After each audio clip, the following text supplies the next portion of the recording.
salam sejahtera. Apa khabar semua? Semoga hari ini kita terus ceria melaksanakan tanggungjawab dan tugas kita semua. Hari ini saya akan bicarakan soal pentingnya suatu gagasan yang disebut oleh Allah Subhanahu Wa Taala, yang diperintah oleh Allah, iaitu seringkali melakukan mesyuarat. Wa amruhum syura bainahum fa iza azamta fatawakkal 'ala Allah. Ya. Wa amruhum syura bainahum, dan perintahkanlah supaya mengadakan perbincangan mesyuarat di kalangan mereka. Ya. Berarti kita sentiasa disuruh buat satu keputusan melalui perbincangan, melalui mesyuarat. Tuan-tuan sekalian, Nabi SAW seorang manusia yang direct berhubung dengan Allah Ta'ala, wahyu turun kepada baginda. Nabi SAW seorang manusia yang sangat hebatlah pemikirannya, jiwanya. Bayangkan dia boleh mengubah dunia. Orang yang minum arak, yang teruk akhlak, berubah jadi seorang manusia baik. Negara, masyarakat yang porak-poranda dengan pembunuhan dan sebagainya bertukar menjadi sebuah masyarakat yang harmoni, yang tenang, yang baik. Ini bukan calon-calon manusia yang boleh mengubah fizikal, spiritual dan masa depan. Ya, bukan kita saja, bahkan dunia seluruhnya. Baik. Sepatutnya kalau kita fikir dengan akal kita, orang macam ni, dia nak buat keputusan, dia boleh buat keputusan je. Ya. Tetapi Nabi SAW, walaupun baginda Rasulullah, walaupun baginda Nabi Allah, walaupun baginda ni hebat, tapi Nabi SAW dalam satu perkara, Nabi akan panggil para sahabat, duduk bincang.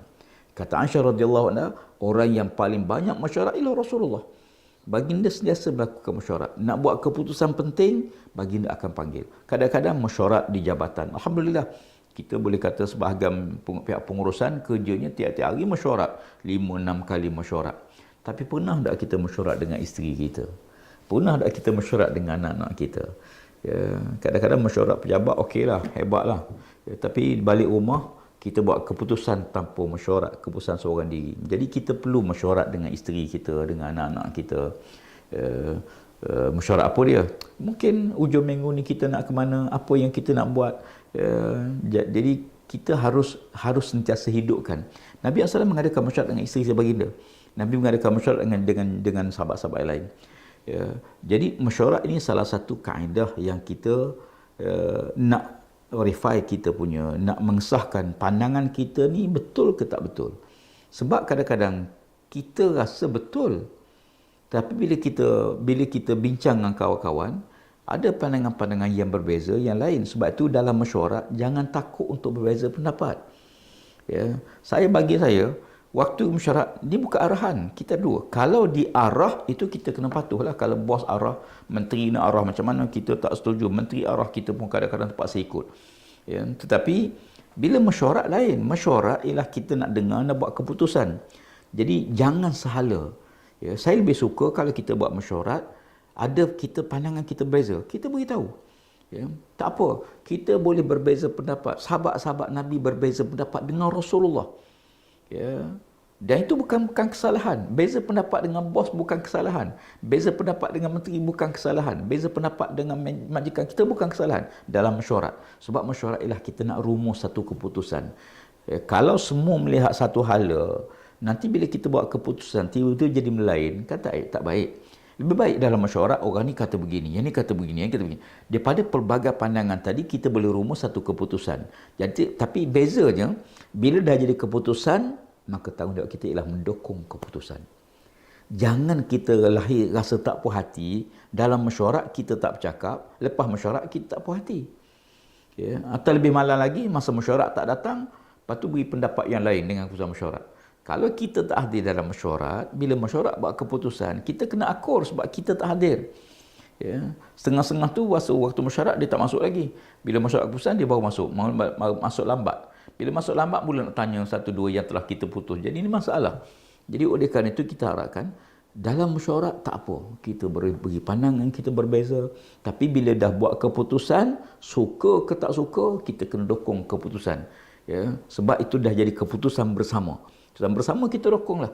Ya, sebab tu Allah kata faiza azamta fatawakkal Allah. Bila kamu dah buat keputusan, berazam, tekad, maka serah pada Allah Subhanahu Wa Taala. Sebab itu keputusan jamaah. Oleh kerana pandangan orang ramai begitu, maka kita dukunglah. Insya-Allah mungkin kita tak nampak kebajikan sekarang, Tapi bila kita, saya penuh yakin, bila pandangan tu pandangan semua orang, dia akan ada keberkatan. Jadullah ma'al jamaah. Kerana keberkatan, rahmat Allah bersama-sama dengan jamaah, dengan ramai. Jadi oleh kerana itu, mesyuarat yang sangat penting. Ya? Dan jangan wujud kumpulan yang tak puas hati daripada luar mesyuarat. Nanti dia akan jadi ada panggil jamaah dalam jamaah, ada kumpulan dalam kumpulan. Ya, jadi kumpulan yang tak puas hati ni duduk minum kopi. Tu dia ni mazhab tak puas hati dengan keputusan mesyuarat. Padahal dia ahli mesyuarat waktu mesyuarat. Jadi oleh kerana itu, bila kita dalam mesyuarat, kita beri pandangan kita apa, kita berbeza pandangan, kita kata begini, mungkin pandangan kita tu kita rasa remeh-temeh mungkin. Tapi sebenarnya saya teringat ada satu hadis Nabi SAW, satu peristiwa. Masyarakat Badui ni orang kampung lah. Masyarakat Badui ni orang pedalaman yang tak sekolah, tak ada. Dia masyarakat Badui ni hidup di padang pasir yang begitu. Dan mereka ni tak ada adab, tak ada akhlak sangat, tak adalah budaya nak hormat, nak jaga hati, tak ada dalam masyarakat Badui, tak ada. Apa dia nak kata, dia kata. Nabi ke siapa ke, dia tak peduli. Jadi satu hari Nabi SAW tengah mengajar dengan para sahabat. Ada seorang lelaki Badui, dia ni masuk lambat, dia mari lambat. Jadi dia duduk di belakang. Dia duduk di belakang, dia tak dengar suara Rasulullah. Jadi dia pun menjenguk, tengok mana kawasan ruang kosong. Dia tengok depan Nabi tu ada satu, boleh duduk lah. Ada satu ruang kosong sebelah Nabi SAW, tak jauh depan Nabi SAW. Tak terbayangkan, dia bangun, dia langkah kepala orang tu, dia langkah, baru dia duduk situ. Dia terus duduk depan Nabi SAW. Kebetulan dia duduk ni berada sebelah seorang lelaki sahabat yang sahabat yang agak sederhana lah, hidup dia pun senang, baju dia pun cantik sikit, pakaian dia pun cantik sikit, kemas lah pakaian dia, sebab ni orang bandar, budaya orang bandar ni lain. Jadi bila Badui tu duduk sebelah dia rasa cukup tak selesa. Dengan bau badannya, masam ada, masin ada, macam-macam bau yang ada. Dia cukup tak selesa dengan Badui itu. Lalu sahabat ni bangun pindah ke tempat lain.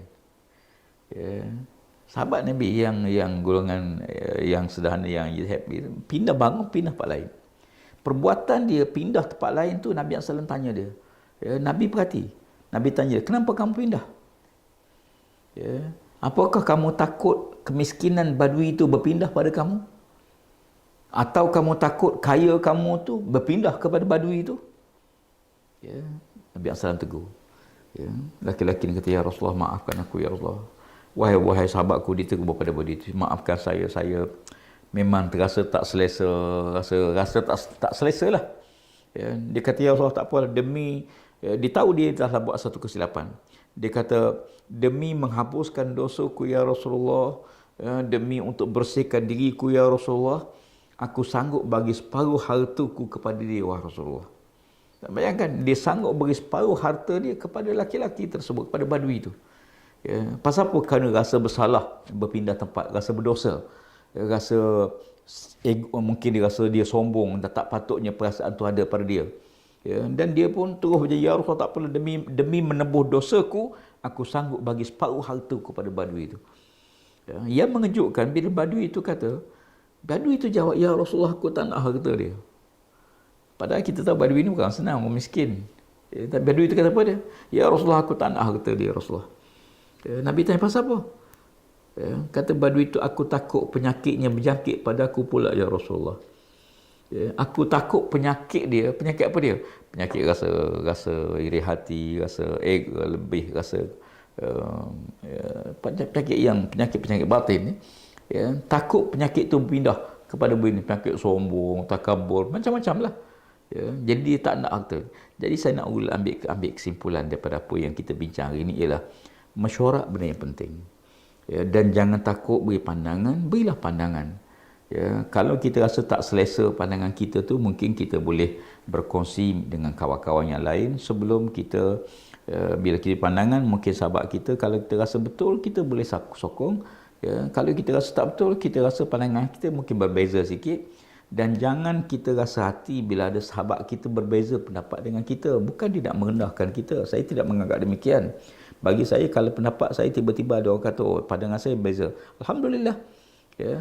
Kita tak nak juga orang yang jadi mengampu saja. Ya, belum cadang dah sokong ni pun satu penyakit juga. Ya, jadi kita nak supaya pendapat kita dikongsi bersama, dan ada pendapat sahabat kita baik, cemerlang, kita harus hargai, kita terima. Ya, tapi kalau sekiranya rasa tak betul, kita sama-sama perbaiki. Mudah-mudahan jabatan kita, kementerian kita sayangi terdapat terus berkembang maju jaya dengan idea-idea yang baik, ya, ilham-ilham yang diberi oleh Allah Subhanahu Wa Taala, lalu kita mampu mengurus tadbir kementerian kita untuk tahun-tahun, untuk hari-hari yang mendatang. Sekian pada pagi ini. Mudah-mudahan teruskan gerak kerja, teruskan kerja semua. Semoga diberkati Allah, dipermudahkan Allah segala kerja yang tuan-tuan lakukan. Sekian. Assalamualaikum warahmatullahi wabarakatuh dan selamat pagi semua.